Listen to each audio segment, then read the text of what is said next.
네, 안녕하세요. 정혁진입니다. 4월이 시작이 됐고 또 월요일입니다. 그 연희님께서 또 후원해 주셨는데 감사드리고요. 그 다음에 저는 농협 계좌 없거든요. 그러니까 그거는 좀 착오가 있으실 것 같고. 그 다음에 사실은 제가 미리 말씀드려야 될 것 같은데 내일은 조명현 씨가 출연하기로 했어요. 그래가지고 내일은 조명현 씨가 그 출연하니까 제 개인적인 생각은 조명현 씨 계좌라도 좀 받아서 제가 밑에 띄워드리면은 조명현 씨한테 좀 많이 후원을 해주시면 어떨까.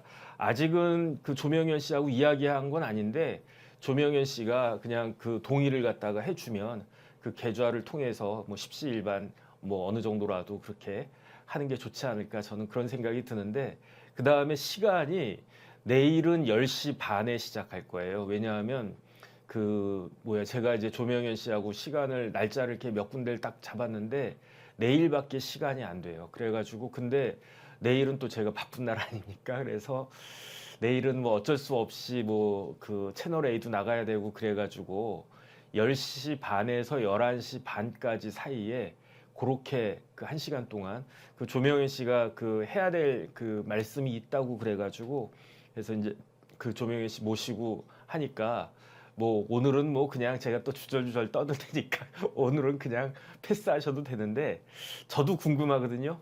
내일은 이제 조명현 씨가 어떤 식으로 무슨 말씀을 갖다가 할까, 무슨 이야기를 할까, 저도 궁금한데 그 이야기를 다 같이 들어보고요. 그 다음에 이제 저한테 후원해 주시는 것도 감사한데 그런데 이제 특히 내일은 그 조명현 씨한테 조금 뭐 이렇게 힘을 갖다가 실어주는 그런 것이 있었으면 참 좋겠다. 저희 채널이 뭐 이제 뭐 정법전 TV가 이렇게 뭐 대단한 뭐 그런 유튜브 채널도 아니지만 그래도 그런 식의 조그만한 힘을 갖다가 냈으면 좋겠다. 저는 그런 생각이 들고요. 그 다음에 지금 그 오늘 제가 돌직구 라방만 했는데 돌직구는 안 하고 그 라방만 했는데 라방도 짧게 했잖아요. 그래서 저는 이제 시간적인 여유가 있는데 그게 왜 그러냐면은 11시부터 대통령께서 이제 의료 지금 사태 관련해 가지고 이런저런 말씀을 갖다가 쭉 하시는 거라 그거를 김진 앵커가 지금 진행하고 있으니까 그래서 라방도 좀 짧게 했는데 그래서 저도 오면서 이제 쭉 들어봤어요. 차 타고 오면서 쭉 들어보고 그 다음에 시간이 조금 그 빨리 왔으니까 차에 앉아서도 이렇게 쭉 들어봤는데 아직 그 이 말씀이 끝난 것 같지는 않은데 제가 이제 그리고 난 다음에 한 15분쯤 전부터 이제 방송 준비한다고 더 이상 듣지는 못했는데 아마 2,000명을 계속 그 유지한다라고 하시는 거 아닌가? 저는 그런 생각이 드는데 피디님 맞나요? 네네. 어쨌든 제 느낌으로는 그냥 2,000명 그 숫자에서는 양보하지 않겠다 의사들하고 그런 말씀이실 것 같은데 저는 뭐 다 좋다 그 생각이 들고 그 다음에 제가 다른 방송에서는 2,000명이라고 하는 거 그냥 뭐 한 거 아니냐 그러면서 뭐 어느 대학은 갑자기 이만큼 늘고 어느 대학은 갑자기 이만큼 늘고 해가지고 좀 이렇게 인위적으로 만들어진 거 아니냐 그런 생각을 했었는데 거기에 대해서 그 이야기는 제가 들었거든요. 대통령이 뭐라고 말씀하셨냐. 다 2천이라고 하는 숫자가 정책적으로 그 다음에 이제 과학적으로 나름 계산된 그러한 숫자다. 뭐 그런 말씀을 갖다가 하시는데 다 좋은데 근데 어쨌든 그 더 중요한 건 뭐냐면 눈앞에 있는 게 중요한 거잖아요. 눈앞에 중간고사, 기말고사 이런 게 시험이 있는데 그 시험을 잘 쳐야 내신도 올라가고 그러지 않겠습니까? 그 다음에 이제 종국적으로는 이제 우리나라 좋은 나라 만들고 뭐 수능도 잘 치고 뭐 행복한 삶을 사는 게 물론 중요하겠죠. 근데 그거는 뭐 나중 문제고 그 다음에 이제 지금 눈앞에 있는 이 시험이 총선인데 이제 열흘도 안 남았잖아요. 오늘이 4월 1일이니까 4월 10일까지 그때 지금과 같은 그러한 스탠스가 도움이 될지 아니면은 도움이 안 될지 그거는 그 4월 10일에 이제 다음 주에 뚜껑을 확 열어보면은 이게 어땠는지 그 뭐야 드러나겠죠. 근데 제 생각에는 대통령실에서 다 뭐 이런저런 생각 다 하고 종합적으로 검토를 해가지고 오늘 뭐 대통령 말씀이 그냥 뭐 생각나는 대로 이야기하는 것이겠습니까? 그러니까 이제 그런 부분들을 갖다가 다 종합적으로 검토하고 결정할 하신 것으로 저는 생각을 갖다가 하고요. 그 결과가 어떻게 나올지 그 좋은 결과가 나왔으면 좋겠다. 어쨌든 그런 생각을 갖다가 합니다. 그 오늘은 제가 말씀드린 것처럼 그 양문석 후보 관련해 가지고 이야기를 쭉 드릴 건데요.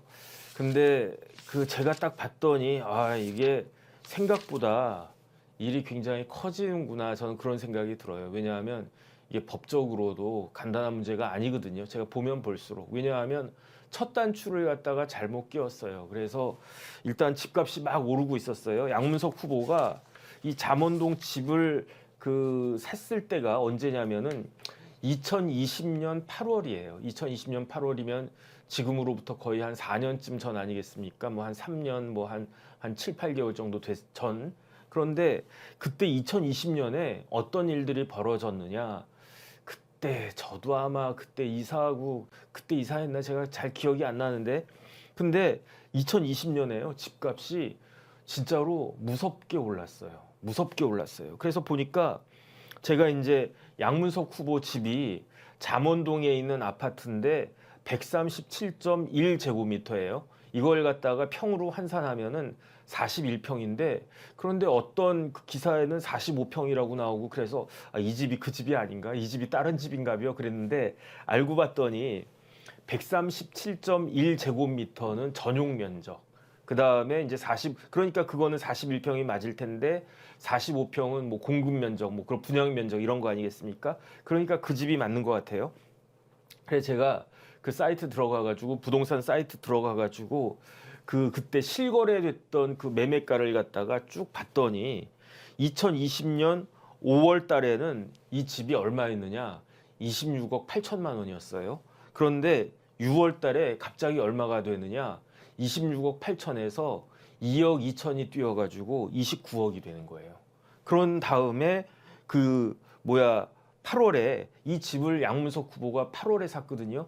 이 양문석 후보는 8월에 그 6월보다 2억 2천을 더 주고 31억 2천에 샀어요. 와, 그러니까 만약에 양문석 후보가 5월 달에만 샀으면 얼마입니까? 31억 2천에서 26억 8천을 갖다가 빼면 4억 4천. 그러니까 한 3개월만 더 전에 이 아파트, 똑같은 아파트예요. 똑같은 뭐 층수나 이런 건 다르겠지만 똑같은 아파트, 그 아파트인데 그 아파트를 진짜 그 3개월 전에만 샀으면 4억 4천만 원을 아낄 수 있는, 세이브할 수 있는 그런 상황이었거든요. 그런데 양문석 후보가 뭐 방배동 뭐 이런 쪽 서초구 쪽에 계속 살았는데 전세를 살고 있는데, 그래가지고 내가 전세 사니까 돈이 없다 뭐 이렇게 이야기하지만, 양문석 후보가 살았던 집의 전세가, 지금은 어느 아파트에 몇 평짜리에 살았는지 모르지만 그 단지는 알 수 있지 않습니까? 그런데 그 단지의 아파트의 전세가가 최소가 10억이라고 그랬어요. 그러니까 10억이 넘는 아파트 전세에 살고 있었으니까 뭐 내가 돈도 없다 이런 코스프레 하기는 좀 그렇겠죠. 근데 어쨌든 양문석 후보 입장에서 봤을 때는 집을 갖다가 이러다가 진짜 벼락거지 된다. 벼락거지 된 거죠. 뭐 그 전세 할 때 한 2년 3년 전에 최소한 2년 전에 전세를 갖다가 했을 텐데, 그때 전세값에다가 조금 무리해가지고 뭐 은행 대출 땡겨가지고 샀으면 그럼 집값이 2배가 뛴 거거든요, 이게. 그러면은 이 지금 뭐 30억짜리 집이 그 이전에는 뭐 한 15억, 20억 안 했을 것 같은데, 제가 봤을 땐 그렇거든요. 그러니까 양문석 후보가 아주 긴장을 갖다가 느껴가지고, 긴장감을 느껴서 이러다가 나 진짜 거지 되겠다. 어떤 거지? 벼락거지. 지난 정권에서 벼락거지라고 한 말이 유행하지 않았습니까? 그럼 벼락거지 되겠다. 일단 그런 생각을 갖다가 한 거예요. 그래가지고 31억 2천만 원에 그냥 일단 그 집을 갖다가 딱 샀는데, 그런데 31억 2천만 원을 갖다가 감당할 수 있는 그 능력이 안 됐던 것 같아요. 그래가지고, 그런데 집을 사면 일단 계약금 31억 2천이면 계약금 얼마였겠습니까? 3억 1,200만 원 정도 하겠죠. 그다음 뭐 중도금 내고 잔금 내고 해야 되는데, 돈을 갖다가 막 이렇게 끌어모아도 그래도 이 돈이 안 되는 거야. 그래가지고 어디를 찾아갔냐면, 이번에는 인천까지 찾아갔어요. 인천에 대부업체를 찾아갔거든요. 리코대부라고. 그런데 이 리코대부가 그 돈을 얼마에 빌려주는지는 명확하지 않은데, 그런데 대부업체들의 그 당시 2020년도 당시 평균 이자가 얼마냐? 19.98%였어요. 그런데 양문석 후보가 빌렸던 돈이 얼마냐? 그 대부업체에서 그게 6억 3천만 원을 갖다가 빌린 거예요. 그러니까 이걸 갖다 계산하기 쉽게 3천만 원 떼버리고 19.98%에서 0.02% 올리면 20%가 되잖아요. 6억에 20%. 그럼 6이 12. 1년에 1억 2천만 원이에요. 20%니까. 1년에 1억 2천만 원. 1년에 1억 2천만 원이면 연봉 웬만한 사람들 연봉보다 훨씬 많은 거 아니겠습니까? 1년에 1억 2천만 원이면요. 쉽게 생각하면 한 달에 1,000만 원이에요. 근데 연봉 1억 2천 받아도 현금이 1억 2천 떨어집니까? 아니잖아요. 현금이 1억 2천 떨어지는 게 아니고 그 거기서 뭐 이것 떼고 저것 떼고 그러면 얼마쯤 받을까? 뭐 한 800, 700 몇십 이 정도밖에 못 받지 않나? 근데 양문석 후보는 생돈으로 1,000만 원씩 내야 되니까 그러니까 그 이야기는 사실은 연봉으로 치면 최소한 뭐 1억 5천, 2억 가까이 한 1억 8천 정도 받아야 되나? 어쨌든 그런 연봉이 있어도 그 연봉을 다 그 대부업체, 야, 그러니까 대부업체가 돈을 많이 벌긴 많이 벌겠구나.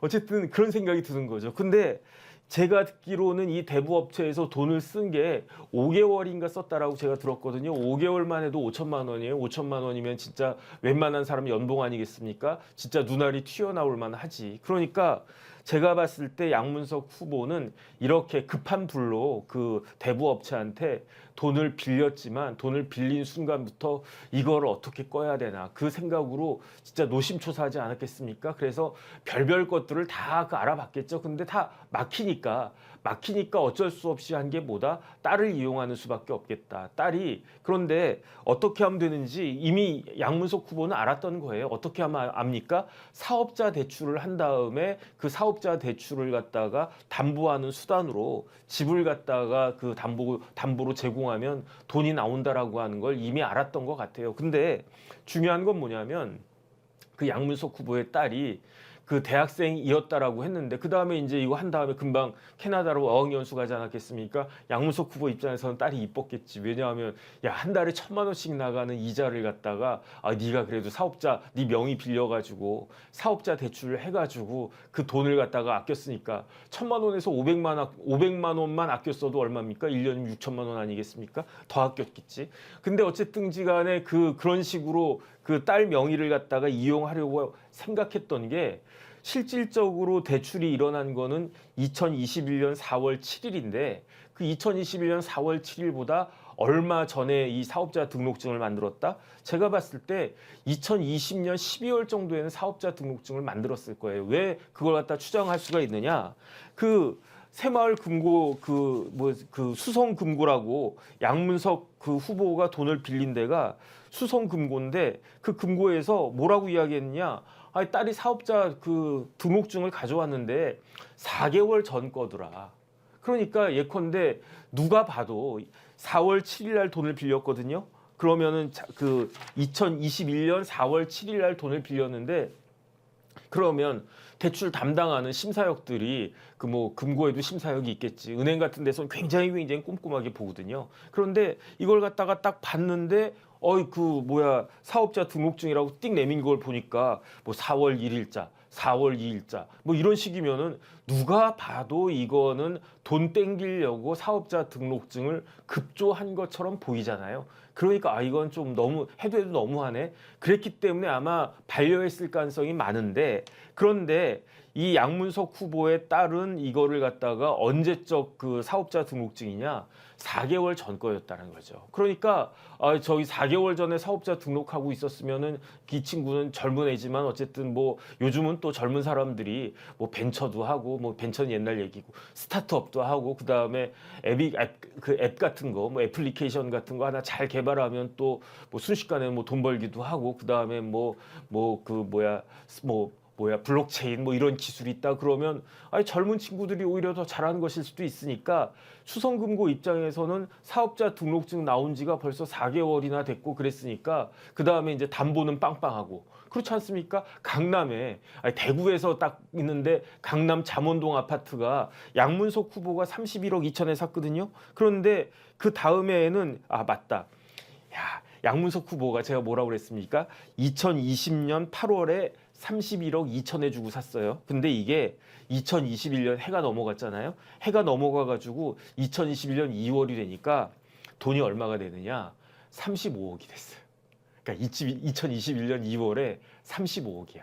그러니까 저축 저희 새마을 금고 입장에서도 아이 뭐 애가 조금 뭐 젊은 여자 대학생이 사업을 한다라고 사업자 등록증을 가지고 왔는데 딱 보니까 그래도 4개월 전이야. 그다음에 그 우리가 이거를 갖다가 그 혹시 저를 못 믿어도 우리 아버지 어머니가 강남 살아요. 강남 사는데 그 서초동 잠원동 사는데 그 우리 아버지 어머니가 갖고 계신 집이 얼마인 줄 알아? 35억이야. 35억. 왜냐하면 31억 2천에 샀지만 2021년 2월 실거래가로 확인되는 게 35억이니까. 그럼 금고 입장에서도 에이 모르겠다. 최소한 이걸로 돈 떼일 일은 없겠네라고 생각을 하지 않았겠습니까? 그러니까 돈을 내줬겠죠.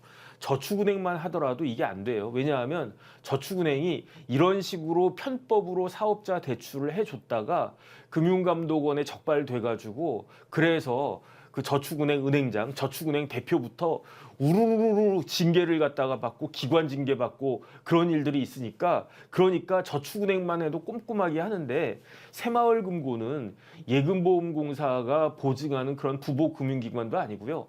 원칙적으로 그 금융감독원에서 한 발 넘어가는 게 금융감독원 위에 뭐가 있습니까? 금융위원회가 있어요. 금융위원회, 금융감독원, 그다음에 금융기관을 쫙. 그런데 새마을금고 위에 뭐가 있느냐? 금융위원회가 있는 게 아니에요. 새마을금고 위에 뭐가 있느냐? 행안부가 있다고요. 그러니까 아무래도 금감원이나 금융위원회하고 금융위원회의 그 관리 감독을 받는 금융감독원으로부터 관리 감독을 받는 것보다는 조금 느슨한 그런 측면이 있을 수 있지. 그러니까 저축은행에서 안 된 게 새마을금고에서 된 거 아니었겠습니까? 그러니까 여기에 대해서 그 다음에 이제 나름 그 새마을금고도 혹시 이런 식으로 가짜로 그 대출이 이루어지는 경우가 있을 수 있으니까 받은 돈으로 구체적으로 사업 활동을 하는지 그 내역을 갖다가 서류를 제출하라고 한다는 거거든요.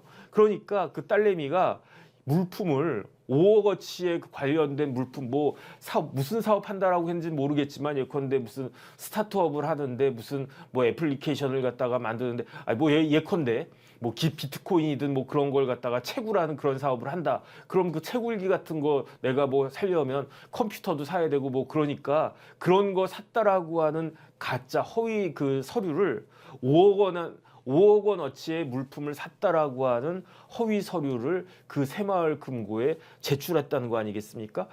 왜냐하면 그 기간이 3개월인지 그렇다고 하던데 그 기간 내에 그 서류를 제출하지 못하면 이미 나갔던 11억을 새마을금고에서 회수해야 되니까. 그런데 그걸 갖다가 회수할 수 있는 방법은 양문석 후보 입장에서는 딱 하나밖에 없지 않습니까? 그게 뭐다?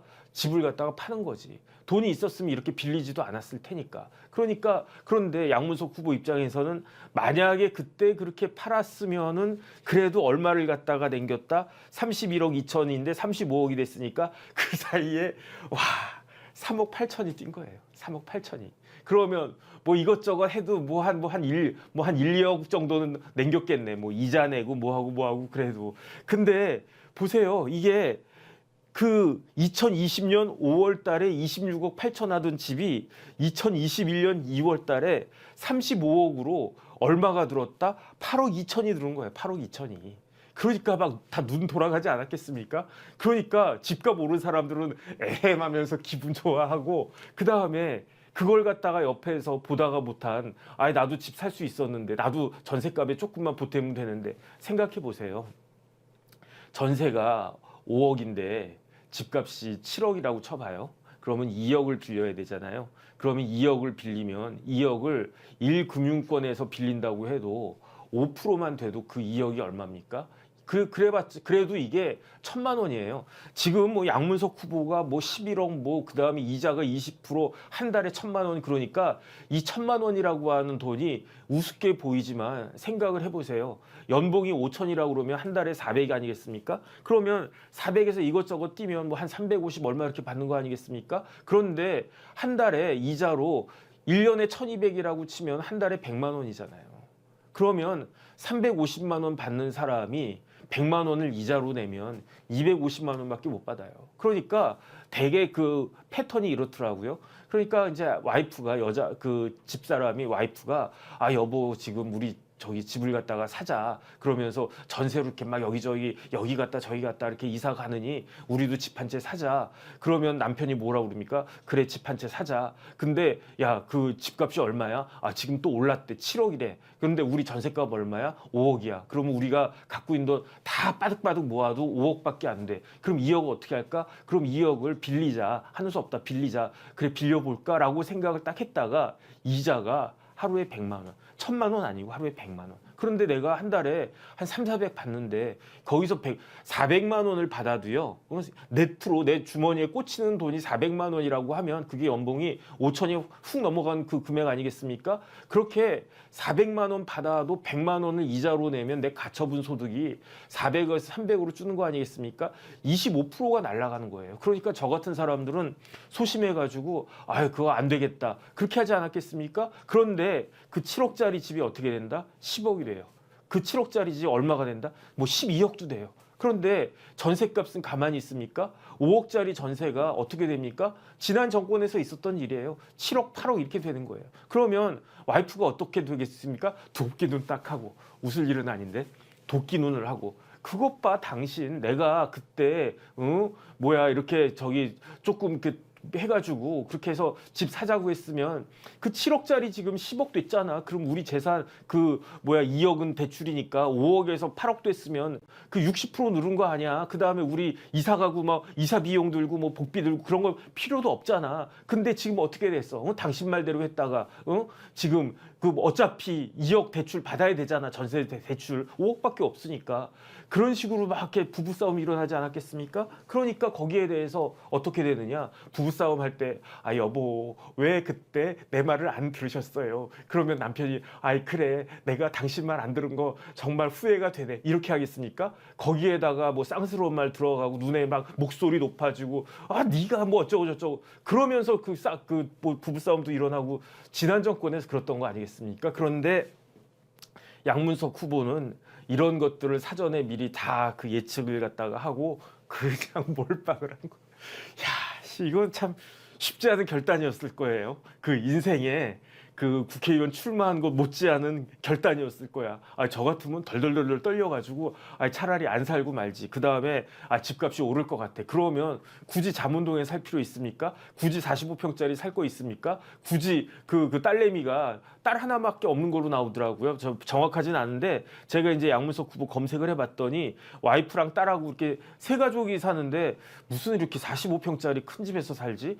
아니 그러니까 집을 갖다가 저 같으면 동네를 바꾸든지 아니면 집을 갖다가 줄이든지. 아 근데 집 줄이는 건 좀 힘들어요. 왜냐하면 집을 줄이려면 막 짐을 갖다가 막 이렇게 버려야 되는데 이거 버리자니 이것도 아깝고 이거 버리자니 이것도 아깝고 어쨌든 그거는 이해는 하는데 어쨌든 본인의 그 수준의 과도한 이런 것들을 하다가 결국은 문제가 생긴 것이 아닌가 저는 그런 생각이 들고요. 그러면서 이게 어떻게 문제가 됐느냐 결국은 성공했죠. 그 수성금고 대구에 있는 수성새마을 금고에서 11억을 갖다가 대출 받는 걸 성공해가지고 그래가지고 이걸 갖다가 이제 무시무시한 진짜 와 이자율 20%면 IMF 때 이자율 아닌가? IMF 때는 더 했나? 야 그 이자율 20%면 진짜 야 어떻게 이런 생각을 갖다가 했나? 저는 그런 생각을 갖다가 했는데 근데 여기에 대한 양문석 후보의 해명이 이게 계속 거짓말로 드러나고 있어요. 양문석 후보가 뭐라고 그랬냐면 내가 계속 전셋집을 전전했다. 그러면서 어느 동네 살았습니까? 뭐 방배동, 반포동 이렇게 서초구에서 계속 전셋집을 갖다가 살았는데 그러다 보니까 안 되겠다. 내가 집을 갖다 계속 이사 가는 거 지쳐가지고 집을 사자. 이렇게 이야기를 했다는 거예요. 근데 이것도 사실 납득이 되지가 않아요. 왜냐하면 제가 애들을 키워 보니까 애들이 초등학교 때부터 고등학교 때까지는 다 자기 동네 뭐 거기서 이렇게 공부해야 되고 그러니까 학원도 다 근처 가야 되고 애들도 있고 하니까 애가 고등학교 졸업할 때까지는 살던 동네에서 살 수밖에 없는 환경이 되는 것 같아요. 그래서 저도 여기도 이사 가고 싶고 저기도 이사 가고 싶고 그랬는데 애들 대학 갈 때까지는 사실은 엄두를 못 냈는데 양문석 후보 딸이 그때 뭐였습니까? 대학생이었잖아요. 그러면 사실은 그 뭐 반포 살고 방배동 살고 이러다가 아니 뭐 신림동으로도 갈 수 있고 봉천동으로 갈 수도 있고 강북으로 갈 수 있고 안산으로도 갈 수 있고 딸내미가 대학 어디 다니진 모르지만 딸내미 다니는 대학 근처로 갈 수도 있고 그런 거 아니었겠습니까? 그런데 굳이 이렇게 전셋집 전전하다가 어쩔 수 없이 집을 살 수밖에 없는 그런 환경이었다? 이건 말이 안 되고요. 그 다음에 이제 두 번째는 대출 금액이 11억이었다고 하는 걸 나중에 인식했대. 이건 말이 되겠습니까? 아니 내 집을 잡혀가지고 돈을 빌리는데 그것도 딸내미가 돈을 갖다가 얼마를 빌린지를 모른다라고 하는 걸 그거 나중에 알았다라고 하는 게 이게 말이 되는 겁니까? 이게 참 우리나라 국민들의 그 수준이 얼마나 높은데 일반적인 국민들의 수준을 갖다가 너무 우습게 보는 거 아닌가? 그 다음에 세 번째 거짓말은 뭐냐면요. 금고가 파격적으로 영업을 해가지고 원래 내가 그 금고에서 돈을 빌릴 생각까지는 없었는데 갑자기 그냥 수성금고가 갑자기 그 서초구 잠원동에 있는 우리 집 막 찾아와. 막 쿵쿵쿵쿵 뜯어. 양문석 씨 계세요? 양문석 계세요? 문 딱 열고 누구세요? 저 수성금고 직원인데요. 당신 꼭 우리 그거 거기에서부터 대출을 갖다가 좀 받아주세요. 얼마나요? 11억쯤 꼭 받아주세요. 이랬겠습니까? 이게 말이 됩니까? 양문석 후보는 어떻습니까? 하루에 1,000만 원씩 이자 나가니까 속이 그냥 빠득빠득 타들어가고 있는데 그러면은 제 생각에는요. 양문석 후보가 대구만 갔겠습니까? 저는 경상도만 갔겠습니까? 저는 전라도도 갔을 것 같고요. 충청도도 갔을 것 같고요. 당연히 경기도, 서울은 당연히 갔을 거고 강원도까지 갔을 거라고. 제주도까지 갔을 수도 있어요. 왜냐? 한 달에 1,000만 원 이자가 생돈이 나가는데 눈 뒤집히지 않은 사람이 있습니까? 하루에 뭐 월급을 갖다 한 1억씩 받으면 제가 월급 1억을 받아도 이자 1,000만 원 내는 거는 그건 진짜 그것도 눈 돌아갈 것 같은데 그러니까 어떻게든 대출을 나오는 데가 어디 있는지 전라도도 가보고 강원도도 가보고 안산도 가보고 온갖 군데 다 가보지 않았을까. 그러다가 대구에 딱 껐더니 수성금고가 우리는 강남 아파트 대출해 줍니다. 이런 거 아니었겠습니까? 사업자 대출 그걸 딱 하면서 그러니까 이러한 그 양문석 후보의 주장에 대해서 새마을금고가 뭐라고 이야기를 했느냐? 우리가 새마을금고가 수성 새마을금고가 적극적으로 공격적인 영업을 해서 먼저 양문석한테 찾아가가지고 우리 돈 제발 11억 써달라. 말도 안 된다라고 이야기를 한 거예요. 뭐라고 이야기했느냐? 그 수성금고에서는 대출 모집인이라고 있잖아요. 대출 모집인. 그러니까 저는 그 대출 모집인을 써보지 않아가지고 모르겠는데 그러면 뭐 둘 양쪽에서 다 돈을 받나? 아니면 금고에서만 돈을 받나? 아니면은 그 대출 받는 사람한테는 돈 받을 것 같은데 그렇게 대출 모집인이 소개를 갖다가 해줬는데 보니까 양문석 딸인지도 모르고 뭐 양모라고 하는 여대생 같은 젊은 20대 초반 여자가 사업한다라고 해서 서류를 봤더니 정상적인 사업 같더라. 그 다음에 담보도 확실하더라. 그래서 11억을 갖다가 빌려준 거고 왜 정상적인 사업이라고 봤습니까? 사업자 등록증이 4개월 전 거더라. 그러면 뭐 이 정도면 사업하고 있나 보다라고 생각을 했더라. 그 다음에 제일 중요한 거는 금융기관 입장에서는 돈이 떼일까 안 떼일까 이런 것들이 제일 중요한 거니까 보니까 이래봬도요 우리 아버지 거기 살아요. 어디 사냐? 잠원동 살아요. 우리 아파트 그냥 뭐 20평 30평짜리 아니고요. 40평 그것도 45평짜리예요. 지금 시세 얼마인지 아세요? 2021년 2월 달에 우리 아버지가 31억 2천에 샀단 말은 당연히 안 했겠지만 지금 2021년 2월에 우리 아파트 35억이에요. 그까짓 거 11억 해봤자 우리 아파트 값의 3분의 1도 안 돼. 뭐 이런 식으로 이야기하면 또 대구에 있는 수성에 있는 그 금고 담당자가 좀 깜빡 죽어가지고 그 잠원동 아파트가 30억이 넘어 그러면 대구에 30억짜리 아파트 있나? 뭐 있을 수 있겠죠. 대구 수성구에 뭐 황금동인가 어디가 비싼 아파트 많다고 그러던데 그러지 않았겠습니까?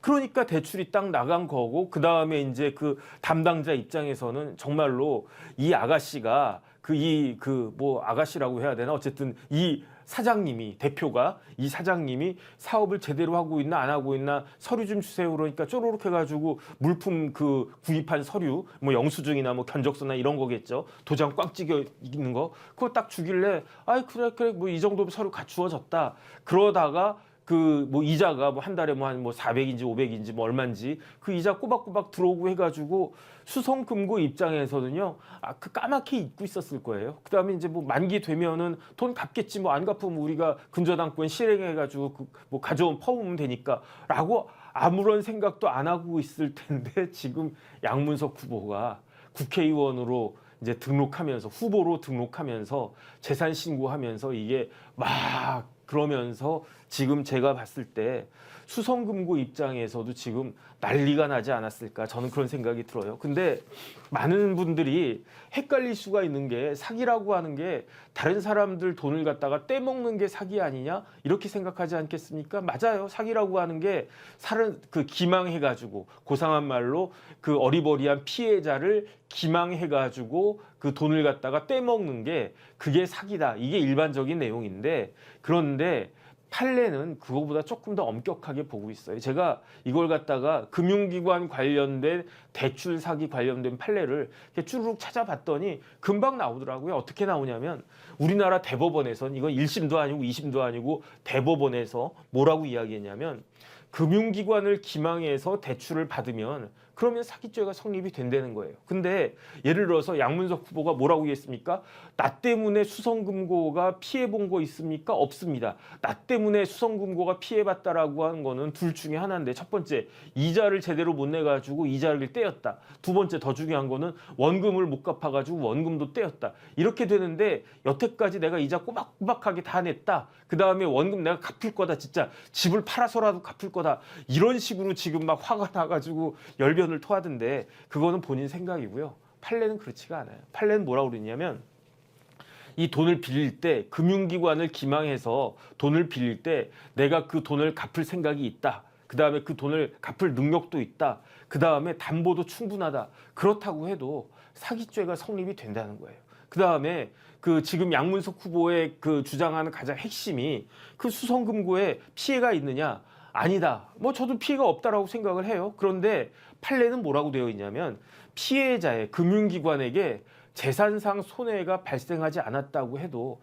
사기죄는 성립된다. 그 다음에 사후에 대출금이 다 갚아져도 마찬가지다. 사기죄 성립된다. 그러니까 양문석 후보가 저런 식으로 그 새마을 금고를 기망해가지고 속여가지고 한 푼도 아니고 두 푼도 아니고 11억이나 되는 그런 큰 돈을 그렇게 이제 근데 뭐 11억 별로 커 보이지도 않네. 뭐 그 양은정이 아니라 박은정 변호사 남편 그 이종근 변호사는 뭐 9개월 동안에 41억 막 그렇게 벌었다라고 하니까 한 건 가지고 22억 받았으니까 반 건만 해도 11억 그냥 뭐 별 큰 돈도 아니네. 어쨌든 일반 사람들 기준으로 봤을 때 저희 같은 그냥 뭐 일반적인 사람들 기준으로 봤을 때 11억이라고 하면요. 굉장히 큰 돈이잖아요. 그런 돈을 갖다가 금융기관을 기망해서 대출을 받았기 때문에 이거는 빼도 박도 못하게 이게 사기죄가 된다. 그런데 다른 데도 아니고 왜 금융기관한테 돈을 빌릴 때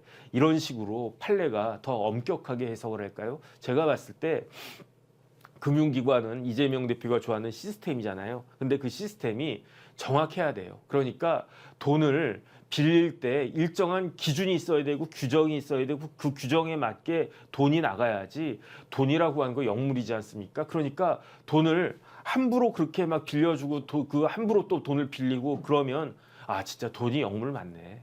만약에 뭐 양문석 후보가 이게 돈이라고 하는 건 좀 조심해야 돼라고 하면서 이런 식으로 돈을 빌리지 않았으면 이런 문제는 없지 않았겠습니까? 그럼 국회의원 됐겠지. 물론 지금도 후보 사퇴 안 하고 그냥 계속 쭉 가면요. 열흘 뒤에는 양문석 국회의원 되는 거예요. 그런데 양문석 국회의원이 계속 유지가 될지 그건 모르지. 왜냐하면 이게 기소되고 그러면 형사처벌 받으면 배지가 날아갈 수도 있는데 그런데 벌써부터 어떤 이야기 들리냐면 양문석 후보 뭐 물러나야 되는 거 아니냐 그런 이야기가 민주당에서 나온다라고 이야기를 갖다가 하니까 근데 중요한 건 뭐냐면요. 저런 식의 양문석 후보가 빌린 것과 같은 저러한 방식으로 은행에서 금융기관에서 대출이 이렇게 딱 가면요. 그러면 어떻게 되느냐. 소도둑이 바늘도둑 되잖아요. 그러니까 처음에 법인카드 뭐 사과로 처음부터 1,000만 원어치 사 먹었겠습니까?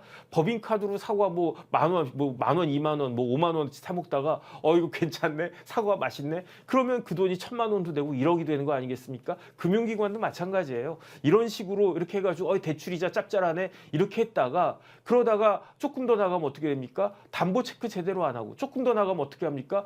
돈 받아 먹고 누가 금융기관 임직원들이 그렇게 되면 내가 예컨대 그 대출하는 그러니까 양문석 후보 입장에서 보면 얼마입니까? 6억을 갖다가 빌렸는데 한 달 이자가 1,000만 원이라고 그랬잖아요. 그러면 1년이면 1억 2천이에요. 이걸 갖다가 그 절반으로만 꺼도 이 돈이 얼마가 됩니까? 6천만 원 되잖아요. 예컨대 다시 정리를 갖다가 하면 20% 그 원금이 그 대출한 원금이 6억이에요. 여기에 대해서 그 돈을 빌린 게 20%예요. 그런데 이 20% 이자를 10%만 줄여도 10%로만 줄여도 이자가 어떻게 됩니까? 한 달에 1,000만 원에서 500만 원이 되는 거예요. 1년이면 6천만 원이 된다고요. 그러면 저라도 그렇게 생각하지 않겠습니까?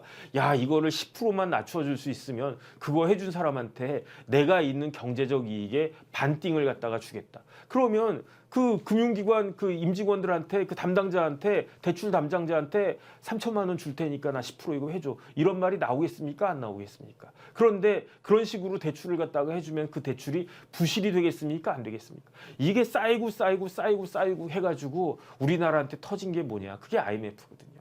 그 다음에 또 터진 게 뭐냐? 그게 저축은행 사태거든요. 제가 IMF 때 예금보험공사에 있어가지고 이런 일들을 진짜 눈알 빠지도록 엄청나게 봤거든요. 그때 제가 피고로 만들었던 사람이 8,000명이었어요. 예금보험공사가 금융기관을 부실하게 만든 부실 관련자라고 하는데 그 부실 관련자들 상대로 소송을 제기했거든요. 제가 그거 담당하는 일 했거든요. 제가 담당했던 부서에서 그래가지고 제가 무슨 뭐 소송심의위원회 이런 거 거기 이제 멤버여가지고 또 변호사잖아요. 그때는 뭐 아무것도 몰랐지만 알량한 변호사였잖아요. 그러니까 변호사님 이거 어떻게 해야 됩니까? 소송합시다. 어떻게 소송합시다.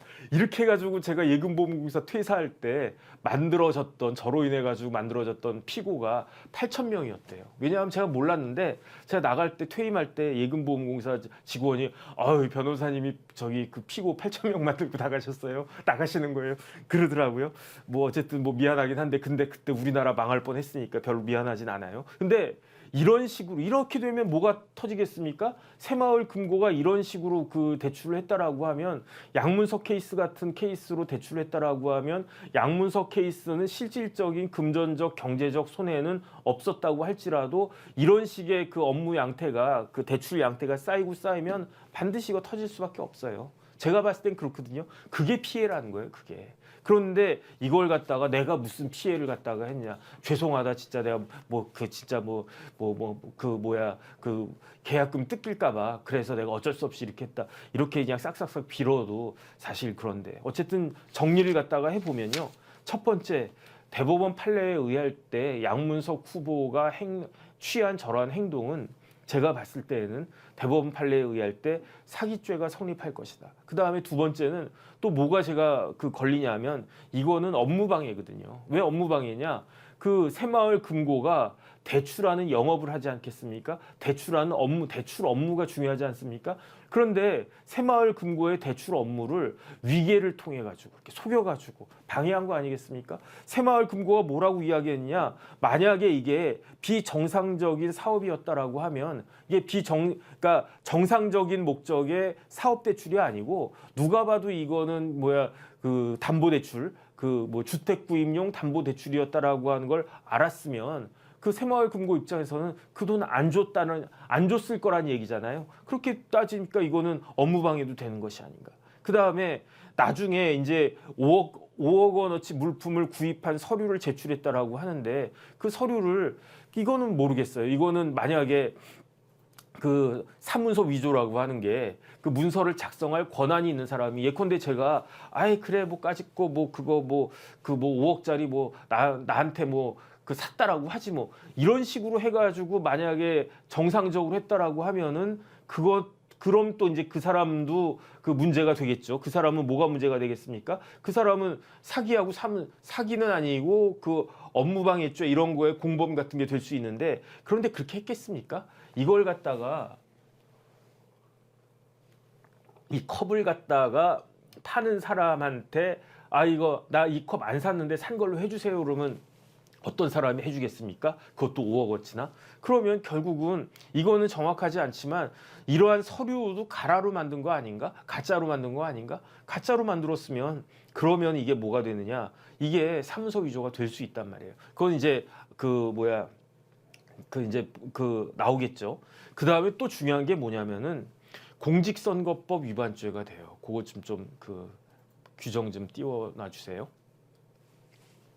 공직선거법 위반죄가 뭐냐면 저게 허위사실 공표죄거든요. 허위사실 공표죄 하면 누가 생각납니까? 이재명 대표 생각나잖아요. 이재명 대표가 지금 재판받고 있는 게 그 공직선거법 250조 허위사실 공표죄거든요. 그런데 허위사실이라고 하는 게 이재명 대표는 좀 독특한 케이스고 제일 많이 문제가 되는 그 허위사실 공표죄, 공직선거법상의 허위사실 공표죄는 뭐냐면은 제일 학력이에요.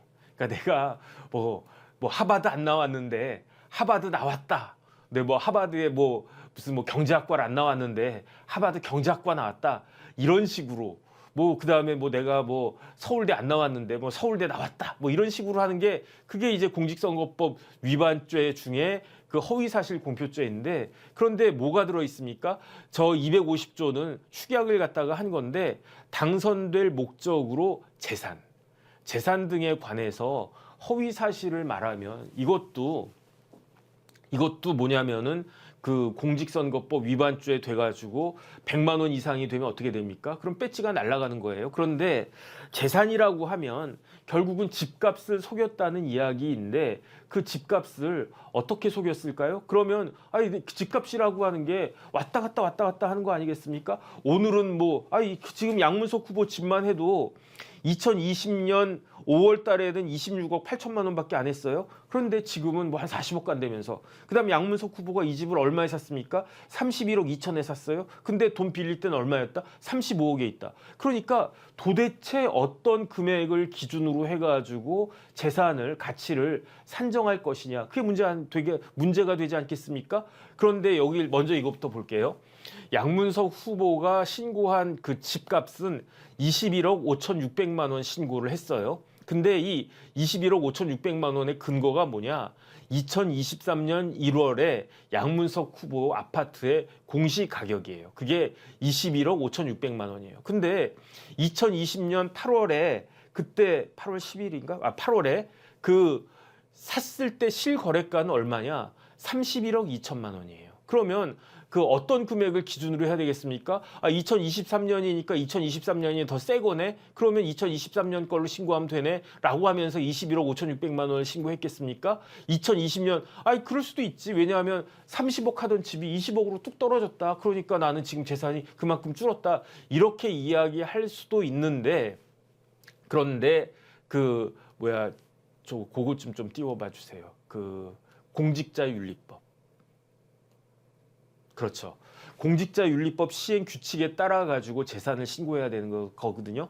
그러니까 국회의원 후보자들은 재산을 신고해야 되는데 그 재산 신고의 기준이 어디 있다? 공직자윤리법의 시행 규칙에 있다. 그런데 그 시행 규칙 내용을 보면 어떻게 되어 있다?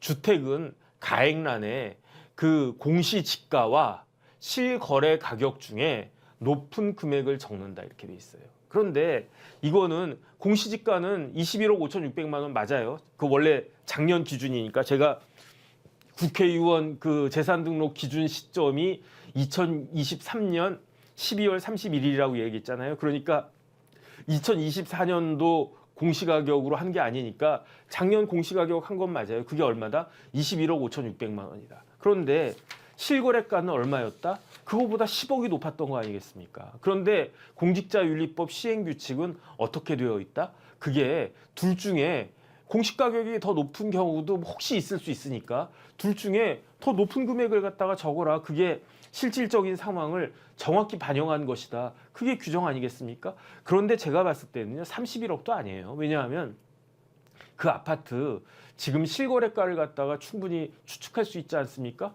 그러면 그 아파트가 얼마겠습니까? 제가 봤을 때는 한 40억 된다고 하더만.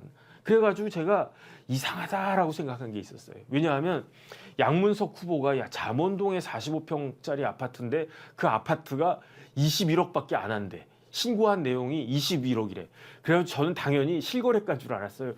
잠원동 45평에 21억짜리 아파트가 있나? 있을 수 있죠. 어떤 아파트가 있을 수 있겠습니까? 나홀로 아파트. 그러니까 그 잠원동에는 살아야 되겠고 평수는 넓어야 되겠고 그런데 어떤 아파트가 싸다? 나홀로 한 동짜리 아파트 있잖아요.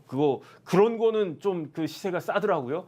그런 건가? 그 찾아보니까 없어. 근데 알고 봤더니 이게 뭐다? 공시지가를 갖다가 한 거다. 그런데 아파트 가격을 21억 5,600만 원으로 계산을 갖다가 하니까 양문석 후보의 재산이 얼마가 되느냐? 양문석 후보 옛날에 제가 해놓은 거 있는데 혹시 띄워주시면 좋겠는데 그 국회의원 후보 이렇게 쭉 나온 거 있잖아요. 막간위에서 물 한 잔 마시고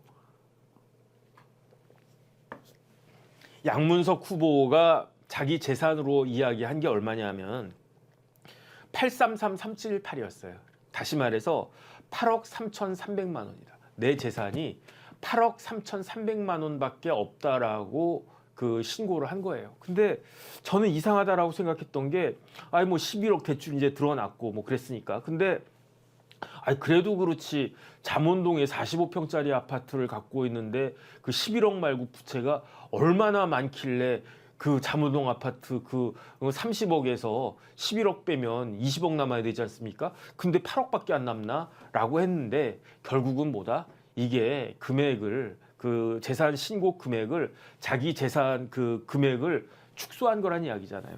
다시 말해서 8억 3천만 원을 신고를 갖다가 했지만 이 공시지가가 아닌 실거래가, 그것도 자기가 샀던 그 실거래가 31억 2천만 원을 기준으로 하면 10억 가까이가 뛰는 거예요. 그러니까 양문석 후보의 재산은 8억이 아니라 실거래가 기준으로도 18억이란 이야기고요. 그 다음에 지금 시세 기준으로 하면 18억도 아니지 않겠습니까? 한 27억은 되지 않을까? 한 26, 7억 정도 되는 거예요. 그런데 그거를 아파트 가격을 다운시켜가지고 그 21억짜리로 만들고 거기에서 그럼 말이 되잖아요. 21억 5,600이라고 그랬잖아요.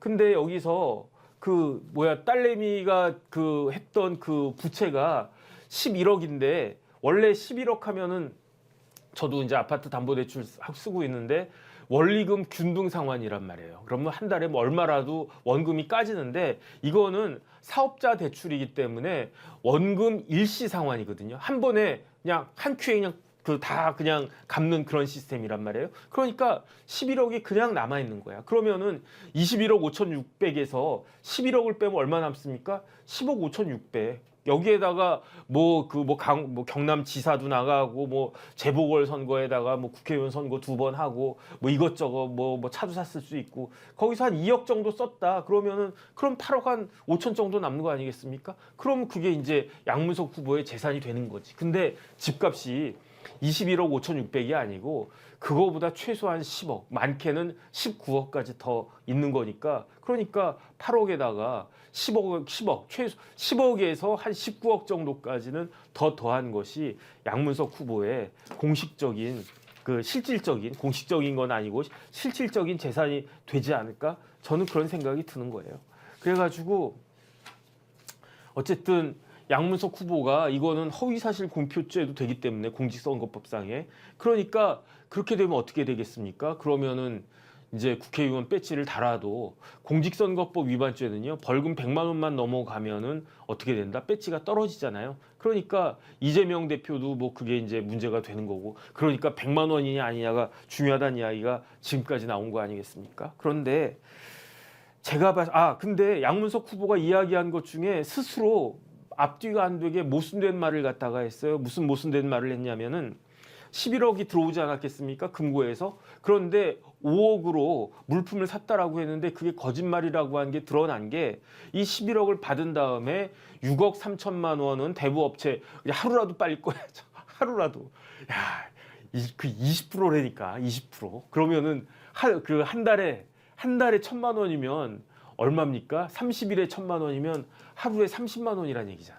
그러니까 하루라도 빨리 해야 저희 같은 사람들 방송 출연하면 양문석 후보 저랑 방송 출연 많이 했는데 패널 해가지고 1시간 넘게 이렇게 막 그렇게 하는 것보다 이자가 더 많이 나간다는 이야기거든요. 얼마라고 제가 말은 못하겠고. 그러니까 이거 뭐 받자마자 이걸 갖다 껐겠지. 그러면 11억 받았으면 6억 3천으로 대부업체 껐단 말이에요. 그러면 얼마가 남습니까? 4억 7천 남잖아요. 이 4억 7천 가지고 물품을 샀었다라고 이야기를 해야 되는데 그렇게 이야기할 수는 없지. 그러니까 이렇게까지 이제 드러날 줄은 모르고 양문석 후보가 뭐라고 이야기했냐면 4억 7천만 원은 지인들한테 십시일반 돈 빌린 게 있는데 그거 다 갚았다 그 이야기예요. 그러니까 사실은 이 31억짜리 집을 살 때 양문석 후보한테 한 20억 정도 있었을까? 뭐 최소한 그러니까 많이 있어봤자 20억 있었다는 이야기예요. 20억 가지고 30억짜리 집을 살려니까 이 사단이 난 거지. 그래가지고 11억이 필요했는데 그 드러난 것만 그런데 11억 중에 6억 3천은 새마을금고에서 20%로 빌린 거고 저기 대부업체에서 20%로 빌린 거고 그 다음에 나머지 5억 가까운 돈은 십시일반 해가지고 뭐 아는 사람한테 뭐 5천만 원도 빌리고 뭐 아버지한테 뭐 아버지는 모르겠고 뭐 친구한테 뭐 3천만 원도 빌리고 뭐 그렇게 해가지고 만들어 놓은 돈이 한 4억 7천 됐다는 거 아니겠습니까? 그래서 이제 11억 받아가지고 그걸 다 껐다라고 하니까 그러니까 뭐가 붕 뜨느냐? 그 물건 샀다라고 하는 5억이 붕 뜨는 거예요. 그러니까 이 물건 샀다라고 하는 건 거짓말이고 거짓말을 했다라고 하니까 사문서 위조한 거 아니냐 이런 그 의심이 들 수밖에 없는 거고 그 다음에 또 한 가지 제가 처음부터 그 의문이었다라고 생각하는 게 법적으로는 이 11억에 대한 이자를 누가 부담해야 되느냐 딸내미가 부담해야 되잖아요. 근데 딸내미가 뭐 그 돈이 있었겠습니까? 나도 아빠 찬스 한번 써보자 하면서 이거 그 있은 다음에 몇 달 뒤에 캐나다로 휘잉 갔다면서 아이 나도 캐나다 가고 싶은데 캐나다 가가지고 뭐 어학연수는 됐고 저는 그냥 몇 달 동안 머리라도 딱 식히고 아 밴쿠버 좋지 않습니까? 제가 가본 데가 어디 있냐면 캐나다에 캘거리 가봤는데 거기에 그 뭐죠? 그 무슨 레이크 루이즈인가? 그 아주 근사한 그 호수 있던데 제가 출장을 캘거리로 갔었거든요. 캘거리로. 근데 레이크 루이즈가 그렇게 굉장히 이렇게 에메랄드 빛이고 그렇대요. 근데 저는 그 겨울에 가가지고 흰 눈밖에 못 봤어요. 어쨌든 그 부모 잘 만나가지고 어쨌든 서로 잘 만났네. 딸내미는 부모님 잘 만나가지고 그 캐나다로 어학연수 이렇게 그 젊은 날에 이렇게 딱 갔다 오고 그 다음에 양문석 후보는 딸 잘 낳아가지고 딸 명의로 11억 받아가지고 한 달에 이자 그 1,000만 원씩 나가는 거 그걸 갖다가 세이브했으니까 부모지간에 서로 그냥 부모 자식지간에 서로 윈윈한 것이 아닌가 일단 그런 생각이 드는데 중요한 거는 그 이자는 아내가 냈대요. 근데 제가 봤을 때 이것도 양문석 후보가 냈겠지. 뭐 그 사모님이 뭐 이렇게 경제활동 했겠습니까? 그러니까 내가 뭐 이렇게 뭐 방송 나가고 내가 또 뭐 하고 뭐 이렇게 일하고 그래가지고 그 뭐 이자를 갖다가 내가 다 갚았다. 그 이야기인데 이게 뭐 그럴 수 있고 넘어갈 수 있는 일이라고 생각할 수 있는데 저도 뭐 그냥 그런 생각은 드는데 중요한 건 뭐냐면 법적으로는 이거는 증여한 거거든요. 증여한 거거든. 그러니까 또 그런 문제도 있고 그 다음에 제가 봤을 때는요.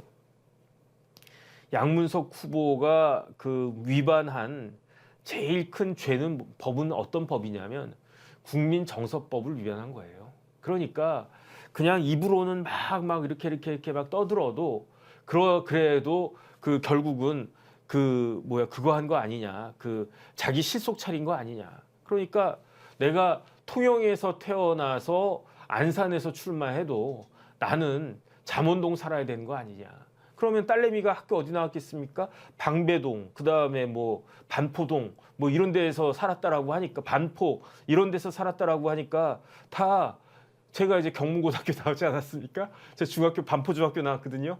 그러면 그 동네 사는 애들 가는 여학생들이 가는 학교는 뻔하네. 그러니까 그거 다 좋은 학교들이거든요. 그러니까 우리 딸은 이런 데 보내야 되고 출마는 안산에서 해야 되고 그 다음에 돈은 어디서 빌립니까? 돈은 또 대구까지 가서 빌려야 되고 그래가지고 어떻게 합니까? 잠원동에 아파트는 사야 되고 왜냐? 오를 것 같으니까. 그래가지고 어떻게 됐습니까? 올랐어요. 그래가지고 어떻게 됐습니까? 돈 벌었지. 얼마 벌었습니까?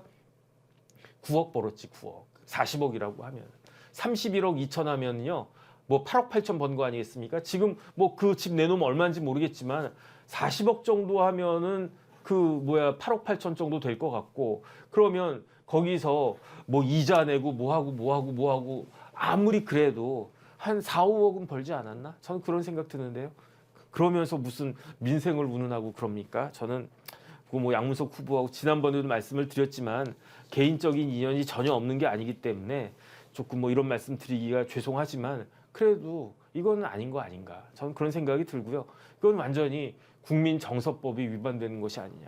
제가 잠깐 찾아보니까 또 뭐가 있었냐면요. 12, 16 대책인가 그런 게 있었어요. 그때 2019년부터 집값이 막 무섭게 뛰었다고요. 그러니까 12, 19 대책을 갖다가 내놨거든요. 12, 19 대책을 내놨으면 집값이 좀 다운돼야 되지 않았겠습니까? 그런데 2020년에도 집값이 막 벼락같이 계속 뛰는 거예요. 그러니까 양문석 같은 사람 어떻게 되겠습니까? 야 이러다가 진짜 집 한 채 강남에 집 한 채 없이 늙겠다 해가지고 무리해가지고 산 거 아니겠습니까? 근데 그때 제가 이거는 아직 제가 찾아놓기만 했는데 뭐라고 되어 있냐면요. 그때 문재인 정권에서 뭐라고 이야기했느냐. 주택담보대출 관리 강화, 9억 초과는 LTV를 강화하고 15억 초과 아파트는 주택담보대출 금지 이렇게 냈다고.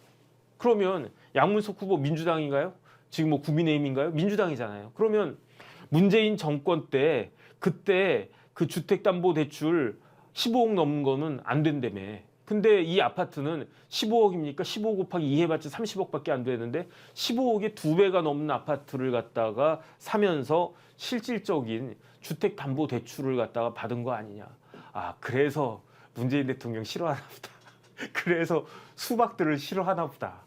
왜냐하면 문재인 대통령이 그때 깔끔하게 이런 거 하지 않았으면 그러면은 처음부터 뭐 은행이든 하다못해 저축은행이라도 딱 가가지고 그래가지고 11억이든 뭐 얼마든 충분히 이제 대출을 갖다가 받았을 텐데 그러면 생돈 그 대부업체에다가 5천만 원 안 갖다 줘도 되고 그 다음에 쓸데없이 뭐 이런 식의 그런 것들을 갖다가 지금 구설수에 안 올라도 되는데 문 대통령이 잘못했네. 문 대통령이 무슨 쓸데없이 이런 대책이 나가지고 그 돈이 줄어드니까 돈이 마르니까 그러니까 아파트 값이 올라간 거잖아요.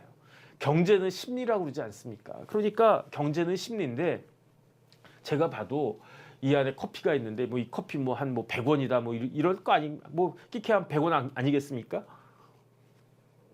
근데 이게 한정판이래. 전지현이 마신 커피래. 그러면서 이걸 갖다 경매로 딱 내놨는데 그럼 이 커피 값이 얼마 되겠습니까? 10,000원부터 시작해가지고 몇백만 원, 몇천만 원 막 들 거 아니에요? 심리예요, 경제는.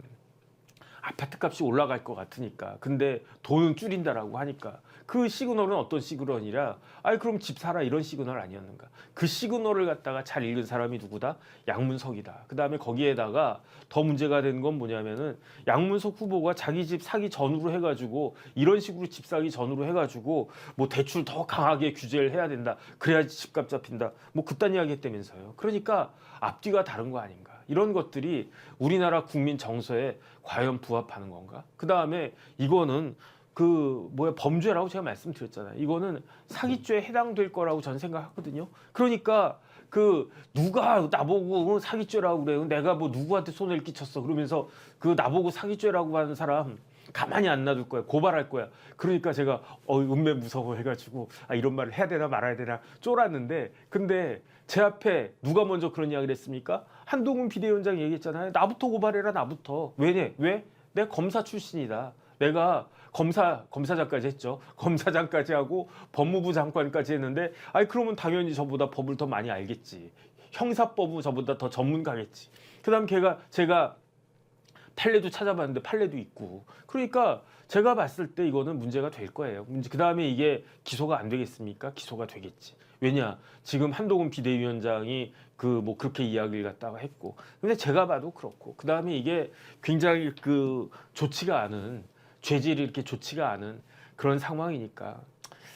그래서 어쨌든 좀 이렇게 여러 가지로 그냥 속상하네요. 제가 봤을 때에는 이런 식으로 대출을 영끌 해가지고 집을 살려고 했으니까 집값이 이렇게 올라간 거잖아요. 집값이 이렇게 다락같이 올라간 거잖아요. 그러니까 20대들이 지금 지난 문정권을 지지할 수가 있었겠습니까? 다 벼락거지 된 거지.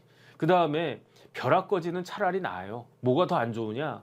벼락거지가 되기 싫어가지고 상투에서 이 아파트를 샀단 말이에요. 40억에 이걸 그냥 질러버려. 아이 나도 모르겠다. 그러면서 아이 뭐 40억이야? 아, 그럼 50억 되겠지? 아이 몰라. 그러면서 이걸 갖다가 질러버렸어요. 상투를 잡았어요. 근데 뭐 돈이 있어야 상투를 잡지. 그럼 어떻게 합니까? 양문석 같이 대부업체 돈도 쓰고 뭐도 하고 해가지고 아예 모르겠다. 양문석 그 문석이 형도 보니까 한 달에 1,000만 원씩 이자 내고 그렇게 그 뭐 아파트 샀더니 그 아파트가 10억이 올랐대더라. 그러면 뭐 1년에 이자 뭐 한 2, 3억 내도 몇 년 동안 이자 뭐 한 2, 3억 내도 그거 나중에 팔면 거기서 뭐 한 대여섯 개 남을 거 아니야. 그거라도 해야지라고 해가지고 상투를 잡은 사람들이 거품이 꺼지면 어떻게 됩니까? 1억이라고 하는 돈이요. 쓰기는 쉬워요. 1억이 뭐 그냥 까짓 거 뭐 맛있는 거 몇 번 사 먹고 뭐 차 한 대 사고 뭐 그다음 백 하나 사고 그러면 휙 날아가 버리는 게 1억이잖아요. 하지만 1억을 모으려고 하면 얼마나 어렵습니까? 그다음에 1억을 갚으려고 하면 얼마나 어렵겠습니까? 그런데 지난 정권에서 겉으로는 부동산 자신 있다, 강남 집값 자신 있다, 대통령부터 그렇게 큰 소리 뻥뻥 치고 그래가지고 제가 아는 변호사 중에서요 집 안 샀어요. 집 안 샀다가 나중에 그 와이프한테 엄청나게 혼난 사람들도 있고 그렇거든요. 아이 그러다가 뒤늦게 야 이거 큰일 났다 이렇게 해가지고 그 상투에 이걸 갖다가 사면 그렇게 상투했는데 거품이 꺼져버리잖아요. 그거는 벼락 꺼지는 심리적 꺼지란 이야기고요. 거품이 꺼지면은 어떻게 되느냐? 그거는 진짜 거지 되는 거예요. 그냥 그 젊은 날에 이렇게 막 밤잠 안 자고 그냥 남들보다 더 야근도 하고 뭐 추가 수당 같은 거 초과 수당 같은 거 받고 해가지고 500만 원, 1,000만 원 모아놓은 거 한 방에 날아가지 않았습니까?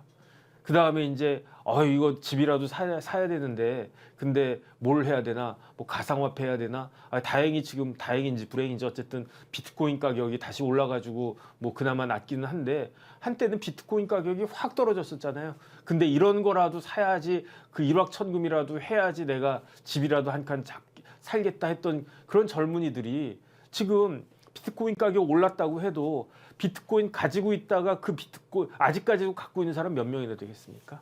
그러니까 이런 식으로 정책을 담당하는 것이 정책이라고 하는 것이 굉장히 중요한데 그렇기 때문에 이런 정책은 최고 전문가들이 기술자들이 기술을 발휘해야 되는 거 아닌가? 근데 지금 뭐 정치하겠다라고 한 사람 정책 중에 최고 정책은 뭡니까? 법이잖아요. 법을 만드는 게 제일 중요한 거잖아요. 근데 그 법을 누가 만드느냐? 국회의원들이 만들잖아요. 그런데 지금 국회의원들 수준이 좀 뭐 이번 총선에선 좀 확 올라갔으면 좋겠는데 어떻게 될지 모르겠다. 뭐 잘 되겠죠. 그 다음에 제가 한 말씀만 드리고 마치도록 하겠습니다. 의석수가 뭐 지금 뭐 200석, 뭐 180석, 뭐 150석 막 이런 이야기 나오잖아요. 의석수는 한 석 한 석이 중요한 거예요. 그래서 만약에 어느 당이든지 간에 200석을 가진다 그럼 독재할 수 있다는 이야기고요. 그 다음에 중요한 의석수가 180석이거든요. 이 180석이 왜 중요하냐면 패스트 트랙 해가지고 지금 21대 국회에서 민주당이 한 행태가 가능했던 거는 180석이 넘었기 때문에 그런 거거든요. 그러니까 180석이라고 하는 것의 의미도 무지하게 중요하다. 그 다음에 160석, 165석 이런 숫자도 중요해요. 왜냐하면 그거는 사람들이 잘 모르시는데 상임위원회 상임위원장이 또 되게 중요한 자리거든요. 특히 이제 법사위 같은데 그런데 상임위원장을 갖다가 배분받을 때 의석이 몇 석이냐에 따라 가지고 우리 쪽이든 상대방 쪽이든 가져갈 수 있는 상임위 숫자가 확 달라져요. 그러니까 160석부터 165석까지도 굉장히 중요하고 그 다음에 과반수인지 아닌지가 중요하다라고 하는 건 뭐 제가 뭐 더 이상 말할 필요도 없고 그렇기 때문에 지금 제 생각에는 지금 제가 봤을 때 지금 진보 쪽은 좌파 쪽은 기세등등해요. 기세등등하고 오히려 표정 관리하고 오히려 그냥 겸손한 척 하려고 하고 근데 이럴 때일수록 한 표라도 더 얻어야 된다. 한 석이라도 더 얻어야 된다. 그거는 확실하니까 그러니까 너무 실망하지 마시고요. 그 다음에 이길 수도 있는 거고 그 다음에 지더라도 어떻게 지느냐가 굉장히 중요하다. 무슨 말씀인지 아시죠? 그러니까 그 지금부터 뭐 앞으로 남은 기간 동안에 또 어떤 일이 변수가 있을 수 있을지 모르니까 저부터 힘을 내 보도록 하겠습니다. 오늘 4월의 첫날인데 아니 제가 이야기한 게 다 거짓말인가? 오늘 만우절인데 어쨌든 뭐 거짓말도 있을 수 거짓말이라기보다 좀 뭐 이렇게 잘못되거나 틀린 말도 있을 수 있는데 그거는 다 알아서 그냥 그 다 이렇게 소화하시고 또 이렇게 잘 좋게 그 선회해 주셨으면 좋겠습니다. 어쨌든 오늘도 잘 들어주셔가지고 다시 한번 감사의 말씀을 갖다가 드리겠습니다. 고맙습니다.